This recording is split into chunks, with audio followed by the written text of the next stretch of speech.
Welcome to XY's Malayali's channel. Don't forget to subscribe. Thrissur corporation ഭരിക്കുന്നത് ആരാണ്? ജനങ്ങളോ അതോ നാടകക്കാരോ? തൃശൂർ കോർപ്പറേഷനിൽ ഇപ്പോൾ മൊത്തം 55 കൗൺസിലർമാരാണുള്ളത്.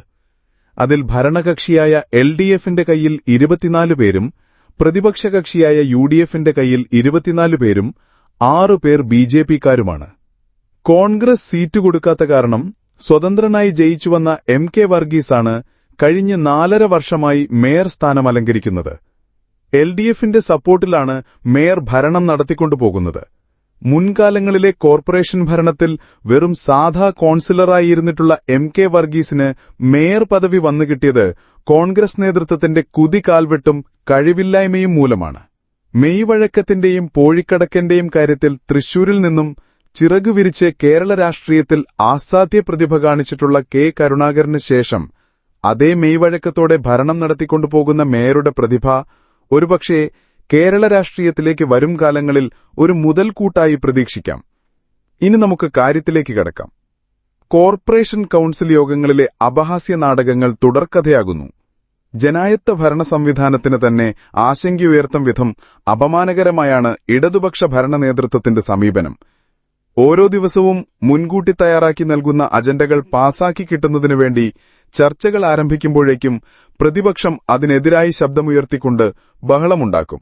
പ്രതിപക്ഷ ബഹളത്തിൽ അജണ്ട പാസാക്കി മേയർ യോഗം പിരിച്ചുവിടും. ഈ തന്ത്രം പണ്ടും ഉണ്ടാകാറുണ്ടെങ്കിലും അതെല്ലാം ഭരിക്കാൻ ഭൂരിപക്ഷ പിന്തുണയുള്ളപ്പോഴാണ്. പ്രതിപക്ഷത്തുള്ള 30 അംഗങ്ങളുടെ ഭൂരിപക്ഷ പിന്തുണയുണ്ടായിട്ടും പ്രതിപക്ഷത്തിന് അജണ്ടകളിൽ ഒരു തിരുത്തലിനും സാധിക്കാത്തത് പ്രതിപക്ഷങ്ങളുടെ കഴിവില്ലായ്മയായല്ലേ കണക്കാക്കുവാൻ സാധിക്കുകയുള്ളൂ.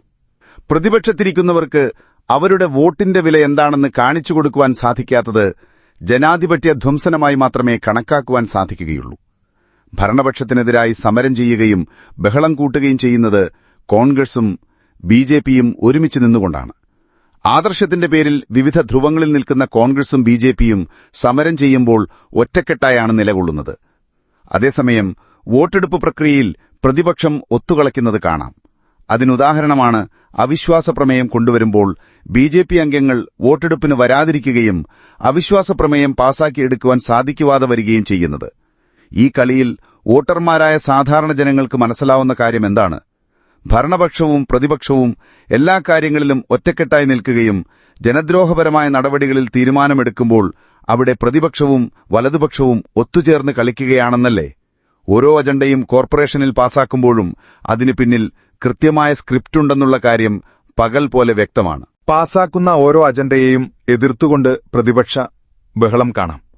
ഫോട്ടോഗ്രാഫർമാരെയും വീഡിയോഗ്രാഫർമാരെയും വെച്ചുകൊണ്ട് അതിന്റെ വിഷ്വൽസ് എടുത്തുകഴിഞ്ഞാൽ പ്രതിപക്ഷവും ഭരണപക്ഷവും പുറത്തേക്ക് പോവുകയും പിന്നീട് അതിനെപ്പറ്റി യാതൊരു തരത്തിലുള്ള ചോദ്യം ചെയ്യലുകളോ മറ്റു തരത്തിലുള്ള തുടർന്ന് നടപടികളോ ഇതുവരെ കണ്ടിട്ടില്ല.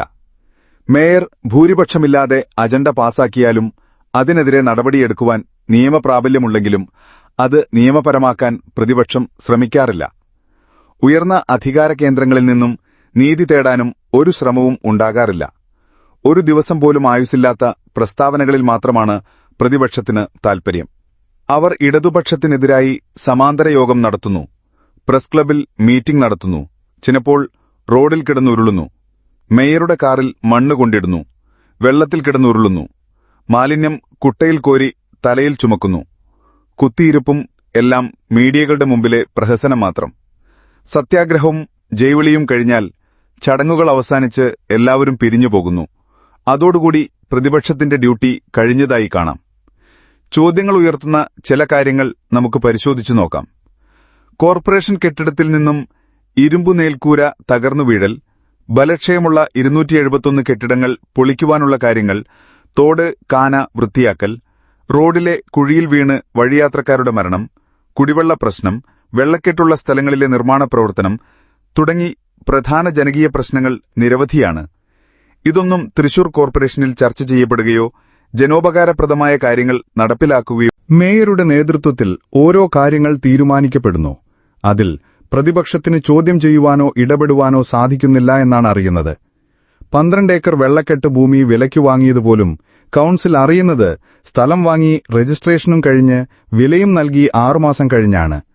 ദശകോടികളുടെ നിർമ്മാണങ്ങൾ പോലും നടപ്പാക്കിയ ശേഷമാണ് കൗൺസിൽ അറിയുന്നതും അംഗീകരിക്കുന്നതും. മേയറുടെയും സെക്രട്ടറിയുടെയും ധൈര്യം സമ്മതിക്കണം. ഇതിനെല്ലാം പ്രതിപക്ഷത്തിന്റെ പരിപൂർണ പിന്തുണയില്ലാതെ നടക്കില്ല എന്ന് ജനം കരുതിയാൽ എന്താണ് തെറ്റ്? മേയറുടെ അവകാശം, നീതി നിഷേധങ്ങളും സെക്രട്ടറിയുടെ ഭരണപക്ഷ വിധേയത്വവും അവസാനിപ്പിക്കാൻ കോൺഗ്രസ് ബിജെപി പ്രതിപക്ഷത്തിന് ഒരു നിമിഷം വേണ്ട. ജനാധിപത്യ നിയമം പാലിച്ച് പ്രതിപക്ഷത്തുള്ള 30 പേർ ഒപ്പിട്ട് ഒറ്റക്കത്ത് സെക്രട്ടറിക്ക് നൽകുകയേ വേണ്ടൂ.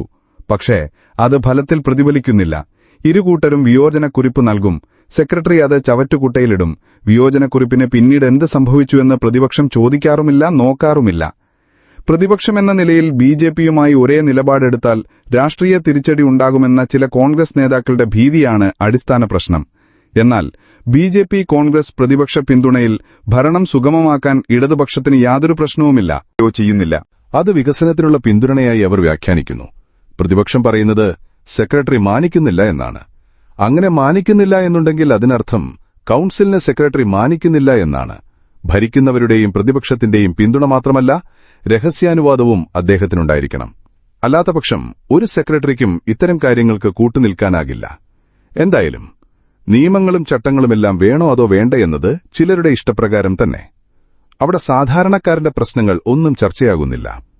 സാധാരണക്കാരന്റെ നികുതികൾ കൂട്ടിയും പിഴപലിശ ഈടാക്കിയും ചുറ്റുമുള്ള വളരെയധികം കെട്ടിടങ്ങളിൽ നിന്നും കിട്ടുന്ന വാടകയുമടക്കം കോടികൾ വരുമാനമുള്ള തൃശൂർ കോർപ്പറേഷൻ സാധാരണക്കാർക്കിടേണ്ടി എന്തു ചെയ്തു, അല്ലെങ്കിൽ എന്തു ചെയ്യുന്നുവെന്ന് തിരിഞ്ഞു നോക്കിയാൽ ഉത്തരം വളരെ ലളിതമാണ്: 0. തൃശൂരിലെ വളരെയധികം കെട്ടിടങ്ങൾ പഴക്കമുള്ളതും പലതും ബലക്ഷയമുള്ളതുമാണ്. ഈ കെട്ടിടങ്ങളിലൊക്കെയും വ്യാപാര സ്ഥാപനങ്ങൾ വർഷങ്ങളായി പ്രവർത്തിക്കുന്നുണ്ട്. ഇതിലെ വ്യാപാരികൾ ഭൂരിപക്ഷവും വാടകക്കാരാണ്. 50ലേറെ വർഷങ്ങളായി വ്യാപാരം ചെയ്യുന്നവർ ഇപ്പോൾ ലൈസൻസ് പുതുക്കുവാൻ ചെല്ലുമ്പോൾ അതിൽ 3/4 ഭാഗവും റെസിഡൻസ് എന്ന കാറ്റഗറിയിലോ അല്ലെങ്കിൽ ഓഫീസ് എന്ന കാറ്റഗറിയിലോ പെട്ടതായാണ് കാണിക്കുക. ഇത് തിരുത്തേണ്ടതാരാണ്? ഇത്ര വർഷവും എന്തടിസ്ഥാനത്തിലാണ് വ്യാപാരം നടത്താൻ സമ്മതം കൊടുത്തത്? അവർക്ക് ലൈസൻസ് പുതുക്കി കിട്ടുകയില്ല. കിട്ടണമെങ്കിൽ വീണ്ടും ഒരു 500 രൂപയോളം മുടക്കി 1 വർഷത്തേക്കുള്ള സമ്മതപത്രം എഴുതി കൊടുക്കണം. എന്നാൽ 1 വർഷത്തേക്ക് കൂടിയുള്ള ലൈസൻസ് ഒരുപക്ഷെ പുതുക്കി കിട്ടിയേക്കും, അതും ഉറപ്പില്ല. ഇത്തരം കാര്യങ്ങളിൽ കൌൺസിലർമാർക്ക് ഒരു ഉത്തരവാദിത്വവുമില്ലേ? അന്നന്നത്തെ ചിലവിനു വേണ്ടി വഴി കണ്ടെത്തുവാൻ ബുദ്ധിമുട്ടുന്ന വ്യാപാരി ഈ വക കാര്യങ്ങൾക്ക് വേണ്ടി ദിവസങ്ങളോളം നടന്നിട്ട് വേണം ഈ ലൈസൻസ് എന്ന കടമ്പ കടന്നു കിട്ടുവാൻ. 1 വർഷത്തെ ലൈസൻസ് പുതുക്കുവാൻ വിട്ടുപോയാൽ 350% പിഴപലിശയാണ് കൊടുക്കേണ്ടി വരിക. തൃശൂരിലെ ഗുണ്ടകൾ വാങ്ങിക്കുന്ന ബ്ലേഡ് പലിശയേക്കാളും എത്രയോ ഇരട്ടിയാണിത്. വ്യാപാരിയുടെ ചെരുപ്പ് തെയ്യുന്നത് കൌൺസിലർമാർക്കും ഉദ്യോഗസ്ഥ പ്രമുഖർക്കും പ്രശ്നമില്ലല്ലോ. ഇത് കോർപ്പറേഷൻ ജനങ്ങൾക്ക് വേണ്ടി ചെയ്തു കൊടുക്കുന്ന പല സേവനങ്ങളിലൊന്നു മാത്രം. ഇത്തരം കാര്യങ്ങളിൽ തിരഞ്ഞെടുത്ത ജനപ്രതിനിധികൾക്ക് ഒരു ഉത്തരവാദിത്വവുമില്ലേ? വസ്തുനികുതിയിൽ കൊള്ളയാകുമ്പോൾ അതിനെതിരെ ചെന്നിട്ട് ചോദിച്ചാൽ ആരെങ്കിലും കേൾക്കാൻ തയ്യാറുള്ള ഏതെങ്കിലും ജനപ്രതിനിധികൾ അവിടെയുണ്ടോ? കോർപ്പറേഷന്റെ നേതൃത്വത്തിൽ പണി നടന്ന കുറുപ്പൻ റോഡിന്റെ സ്ഥിതിയും നമുക്ക് കാണാവുന്നത്.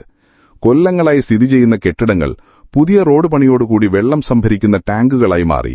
ഏതെങ്കിലും കാലത്തെ കാനപണി കഴിഞ്ഞാലും വെള്ളം കയറുന്ന സ്ഥിതിയിൽ നിന്നും ഭൂരിപക്ഷം സ്ഥാപനങ്ങളും രക്ഷപ്പെടില്ല. ആ റോഡിന് നേതൃത്വം നൽകിയ എഞ്ചിനീയറെയും മുൻപിൽ നിന്ന് നയിച്ച മേയറെയും ആ ഭാഗത്ത് പീഡനം അനുഭവിക്കുന്നവർ കുപിട്ട് തൊഴണം.